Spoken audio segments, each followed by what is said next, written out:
দেশের সামাজিক যোগাযোগ মাধ্যম সহ সংবাদ মাধ্যমে আলোচিত একটি নাম। কেননা এরই মধ্যে মিল্টনের মানবতার ফেরিওয়ালা পরিচয়ের আড়ালে মানুষের অঙ্গ প্রত্যঙ্গ বিক্রির ব্যবসা সম্পর্কে সবাই জেনে গেছে। মিথ্যে পরিচয়ের আড়ালে বেরিয়ে এসেছে এক প্রতারকের আসল পরিচয়। এখন সবাই জানতে চায় কে এই মিল্টন সমাদ্দার। রিপোর্টে বিস্তারিত। মানবতার সেবক হিসেবে নিজেকে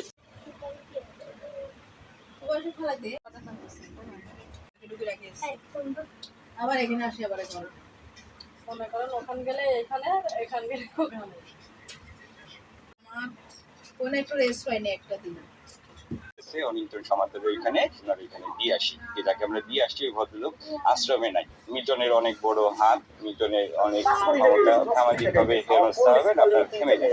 পরবর্তীতে যখন আমরা তার খোঁজটা চাই, সে আর খোঁজটা দিতে পারে। সকালবেলা ঘুম থেকে উঠে শুনতেছি বলে সে লোক আর ওখানে নাই।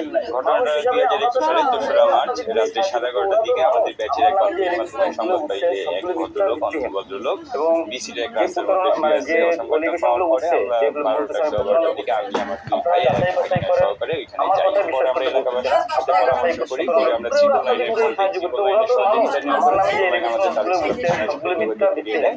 তারপর থানা থেকে একটা টিম দেওয়ার চেষ্টা উঠছে, যেগুলো বলতে কেউ নাই, আমরা যাচাই বাছাই করেন, অসহায় রাস্তায় বিশ্বাস করতে পড়ে আছে। আছে। পরে আমরা আমরা যাচাই করেন, ডকুমেন্ট আছে, ডকুমেন্ট দেখেন। আমি তো আজকে সকাল থেকে অনেক সাংবাদিক আসতেছে, প্রশাসনিক কর্মকর্তারা আসতেছে, সবাইকে রিপোর্টগুলো দেখাচ্ছি। আপনারা যাচাই বাছাই করে, আমাদের অডিট রিপোর্ট আছে, ভাউচার আছে, কোথায় কোন টাকা খরচ হয়, আমাদের ব্যাংকে কত টাকা, সব ডিটেলস আছে।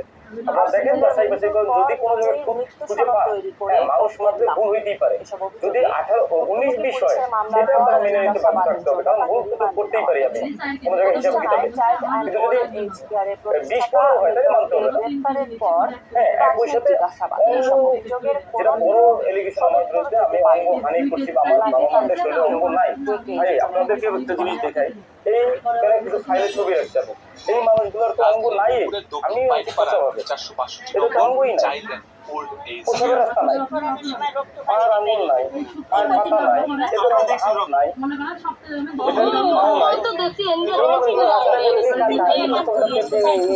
পেটে কাটা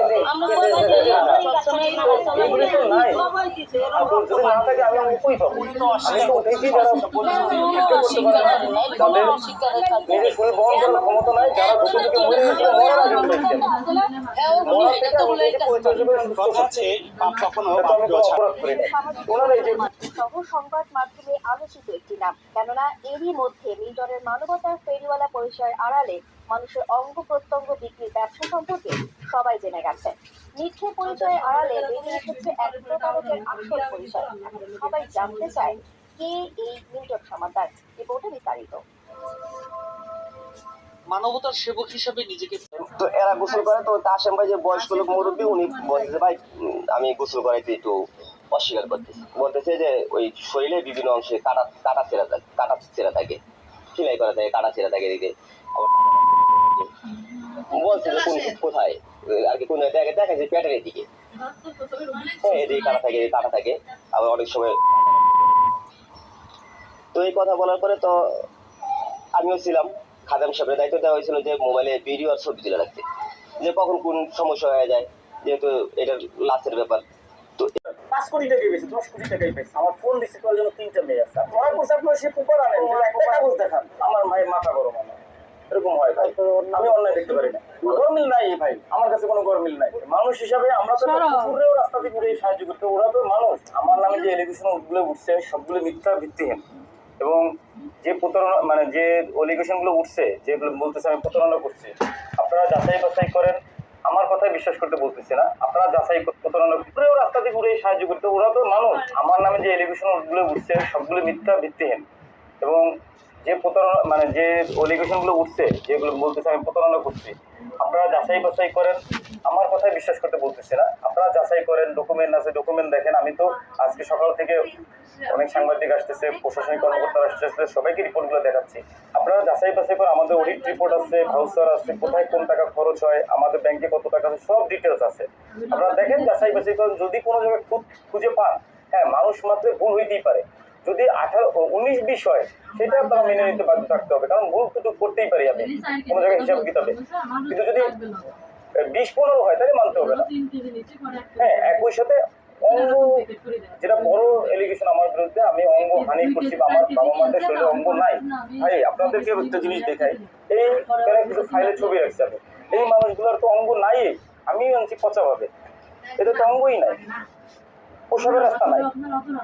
পায়ের আঙ্গুল নাই, পায়ের পাতা নাই, এদের হাত নাই, মনে করেন সপ্তাহে আমি 2 এদের ঘন্টা পাও নাই।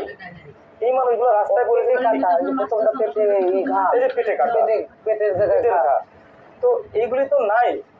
আর তো যদি না থাকে আমি অঙ্গ কই পাবো?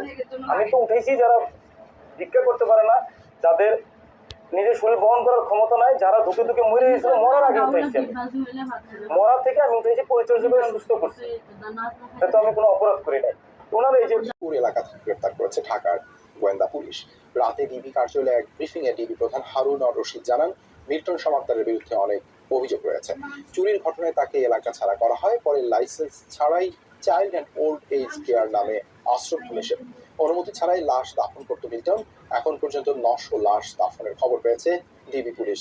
ডেথ সার্টিফিকেট জাল করে জাল স্বাক্ষর দিত সে।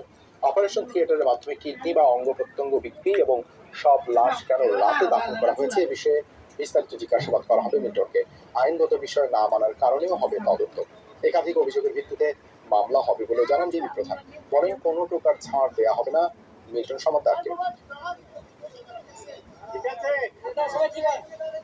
সে ইতিমধ্যে 900 লাশ দাফন করলেও 835 সালের সব কোনো গরমিল কোনো ডকুমেন্ট সে দেখাতে পারে না। এবং তাকে জিজ্ঞাসাবাদ করলে তুমি এগুলি লাশগুলির পিছনে তোমার কারণ কি, লাশগুলি তুমি রাতে দাফন করো এগুলি, তখন কোনো এক সময় দেখা যায় যে সেখানে পাশে একটা মস্তিষ্ক, সেখান থেকে প্রশ্ন উঠেছে যে কিডনির পাশে সেখানে রক্তের দাগও রয়েছে। তার বিরুদ্ধে একাধিক অভিযোগ আমাদের কাছে আসছে, যে মামলা রুজু হবে, মামলা রুজু হওয়ার পরে আমরা রিমান্ডে আনবো। রিমান্ডে আনার পরে আপনারা যতগুলি প্রশ্ন করেছেন, আমরাও যে অভিযোগগুলি পেয়েছি সেগুলি পুঙ্খানুপুঙ্খ তদন্ত করা হবে।